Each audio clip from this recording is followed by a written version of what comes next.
ಯಾಕೆಂದರೆ ಒಂದು ನಿಮಿಷ ಇಲ್ಲಿ ನಮ್ಮನ್ನು ವಿಶ್ವಾಸಕ್ಕೆ ತೆಗೆದುಕೊಳ್ಳದೇ ಇದ್ದಾಗ ಬೆಂಗಳೂರಿನಿಂದ ಮೈಸೂರಿನವರೆಗೆ ನಮ್ಮ ಶಕ್ತಿ ಇರತಕ್ಕಂಥದ್ದು ಅಷ್ಟೆಲ್ಲ ಇದ್ದು ವಿಶ್ವಾಸಕ್ಕೆ ತೆಗೆದುಕೊಳ್ಳದೆ ಹೋದ ಮೇಲೆ ಸರಿಯಾದ ರೀತಿಯಲ್ಲಿ ನಾವ್ಯಾತಿಗೆ ಬೆಂಬಲ ಕೊಡಬೇಕು?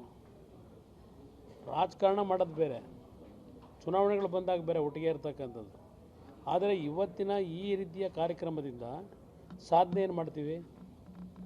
ಏನು ಸಾಧನೆ ಮಾಡಲಿಕ್ಕೆ ಸಾಧ್ಯ? ಇದು ನನ್ನ ಮನಸ್ಸಿಗೂ ನೋವಾಗಿದೆ.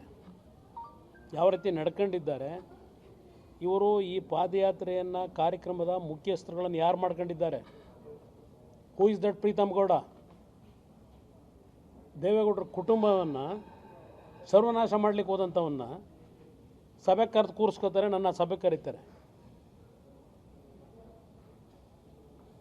ನನಗೂ ಸಹಿಸ್ಕೊಳ್ಳಿಕ್ಕೆ ಒಂದು ಹಿತಿಮಿತಿ ಇದೆ.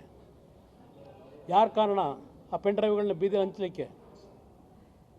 ಇಂಥವ್ರನ್ನ ನನ್ನನ್ನು ಸಭೆ ಕರೀತಾರೆ, ಅವ್ನ ಪಕ್ಕದಲ್ಲಿ ಕೂರಿಸ್ಕೊಂಡು ಮೀಟಿಂಗ್ ಮಾಡ್ಲಿಕ್ಕೆ ಕರೀತಾರೆ ನನ್ನನ್ನು. ನಮ್ಮ ಕುಟುಂಬಕ್ಕೆ ವಿಷ ಆಗ್ತಕ್ಕಂಥವ್ರನ್ನ ಜೊತೆಲಿ ಕೂರಿಸ್ಕೊಂಡು ಇವತ್ತು ಇದಕ್ಕೆ ನಮ್ಮ ಬೆಂಬಲ ಕೇಳ್ತಾರ?